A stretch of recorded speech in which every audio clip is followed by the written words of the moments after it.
Greetings and salutations. How is everybody doing? How have you been? Hope you're enjoying this little Tales from the Crypt adventure as much as I am. Tonight's a special night. You know why?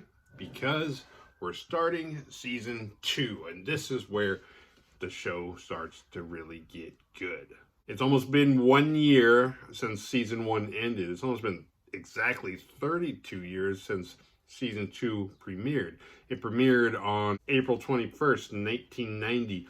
The first season, all the episodes were aired in June of 1989. Tonight's tale is about a gold-digging whore played by Demi Moore, and this is one of my favorite episodes. This is the one that hooked me. It could also have been the first one I ever watched, but I watched it and I was like, holy shit, I'm watching this every week now. And this episode is called Dead Right. But first of all, it's brought to you by Cool Dude Inc. Check the link below. Go make yourself look good, and let's release the bats. The Whiskey Bats.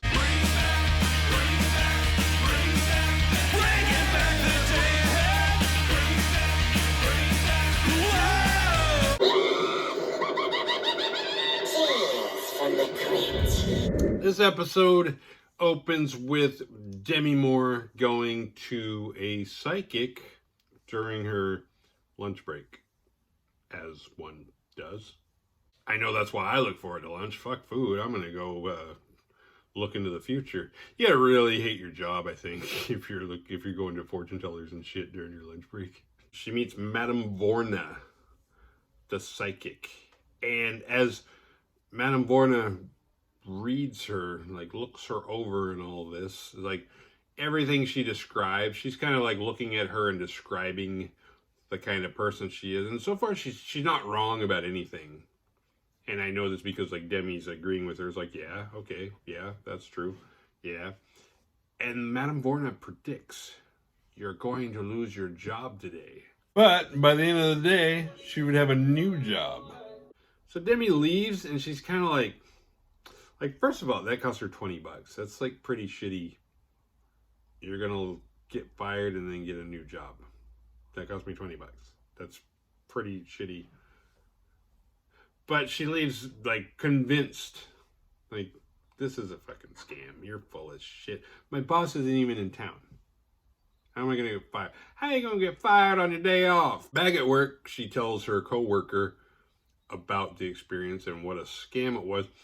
And it's her coworker that told her to do it. But it's never really explained why. It's never like, hey, I went to the... They don't divulge too much. And I guess that's actually a good thing. I hate it when shows or movies, like, they just treat you like you're stupid. And they're like, oh, we're going to spell out everything for you. That way there's no confusion at the end. It's like, yeah, the psychic said I was going to lose my job. But, well, she know my boss isn't here. That asshole's out of town. And her boss overhears her. Because her boss is, in fact, not out of town. He comes in and he's like, Demi. He doesn't call her Demi. I forget what her real name was. Well, her actress name. But as predicted, he fires her. And not because she called him an asshole, but because she took a 90-minute lunch. And she's like, wait, what? It couldn't have been 90 minutes. It has not been 90 minutes. She was at the psychic for like 2 minutes in like TV time before she's like, well, I'm just trying to hope I have time on my lunch break to come here. And then she like hears 4 sentences like, okay, I got to get out of here. I was like, you weren't there 90 minutes. You weren't there 3 minutes. Probably. She could have been there 10 minutes, but it's like, it seemed like she started her lunch break there. Or you know what? If whatever you're doing on a lunch break, I mean, nobody should get fired for being late from lunch once. But plan your fucking lunch, man. You know how long your lunch is. Along her walk of shame, she gets a new job. Just like the psychic said. So far, the psychic is batting 1,000. Except this new job is for a waitress. And I don't know what she just got fired from, but it looked pretty upscale. It looked like she's on Wall Street, or like maybe she's not a lawyer or anything, but like part of a big law firm, like Carrie from King of Queens, doing something like that. And now she's gonna be a waitress. I mean, I could get fired from my job tomorrow if I wanted, probably, fairly easy. and then get a job at McDonald's the same day. That doesn't make it necessarily a good idea. Thanks a lot, psychic. You're not a scammer, you're just horrible. Your advice should have been like, you're gonna lose your good job and get a shitty job, so I suggest you be on your best behavior when you get back to work. And I'm not shitting on waitresses or McDonald's. You guys know that. This is kind of like Star Wars and the disbalance of the Force. It's disbalanced in your favor. If it ain't broke, don't fix it. Hating your job does not mean you will like any other job you have to do instead. So she's not pissed. She's just kind of like, what the fuck? And it's like, he's like, yeah, I was right. And starts telling her more stuff. Which I don't remember seeing her get another $20. Like, why didn't you tell me all this anyway since you were making me late? Demi does notice that the clock is, like, slow in the psychic's place. So she's kind of like, yeah, you fucker. You got me fired from my job because your clock's off. But still, she was there like 2 minutes. The psychic tells her that there's a lot of money in her future. In marriage. But the man she meets will not have money when they meet. But it is only after they are married that he inherits money. And then he'll die soon after, leaving Demi a widow. Which sounds perfect to Demi. She's like, wait a minute. Get a guy who inherits the money. Now it's like, now it doesn't matter what the guy looks like. Because he's not going to be around too long. And the psychic goes on to explain that she will meet him tonight. And he's a large man. Demi's like, no sweat. I can handle a large man if it's a big payoff, if it's only for a short amount of time. In the next scene, Demi's at work and we get some boobies! Not Demi's though, which is a drag, but Demi works in, she's a waitress in a strip club. There's nothing wrong with that. I'm just saying it was quite the career change that day. A large man walks in, as if on cue. And before too long, he asks her out on a date, which is strange. And the large man is played by Jeffrey Tanner. He's been in a lot of stuff. He's kind of a big guy, but he's wearing a fat suit and shit. And he's utterly disgusting. And he plays the part so well. He asks her out. I don't know where this guy gets his balls to have the nerve to talk. It's like first of all, you're in a strip club. And I don't really go to strip club. I kind of feel, especially like at his age, he's like my age. If you're in a strip club, like I don't think you're there because you have a lot of confidence. I think kind of the opposite is true. So you're not winning, but he's in there hitting on Demi, the cocktail waitress, on her first day, and he's confident. And usually girls like that, but not in this case. And she's like, you know what?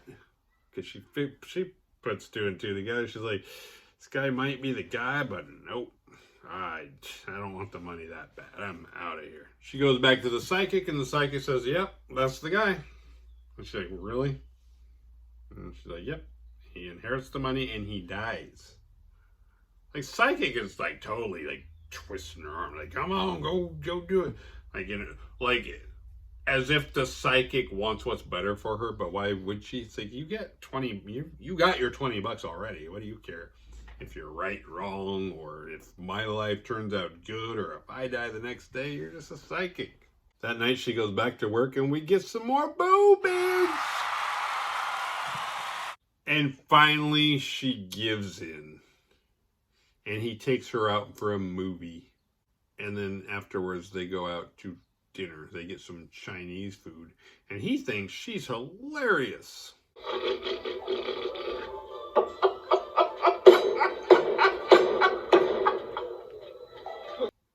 And just after a few dates, he proposes to her. Like, this guy should be like doing TED Talks and shit. I know they didn't have them back then, but he should have. It's like, this guy is like, it's like, how the fuck are you talking to her and proposing after a couple of dates? The fact that you asked her out in the first place, and you're super creepy, and you got nothing. He even admits to her, it's like, I don't have much now. It's like, so what do you do in a strip club every night? Not much, because I'm just raining out every little piece of change I got. It's like, hey, there's a red flag, huh?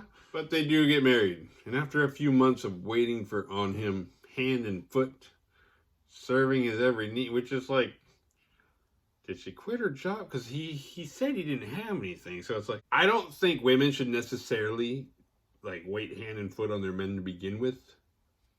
But I think if one person in the relationship is at home all day and doesn't have to work, that person should take care of like the basic stuff, the basic chores and stuff. That's your job to maintain like the household.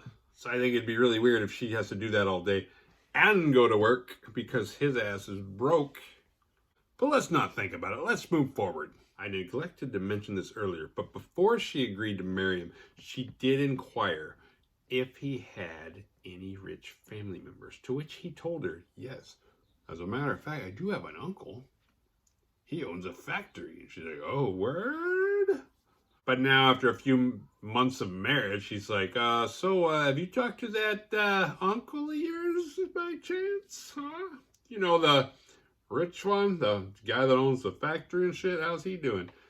And he's like, oh, no, I don't really talk to him. What do you mean you don't talk to him? No, not really close. She's like, what? And she's like, and he's got his family. She's like, what? He's got a family? Yeah.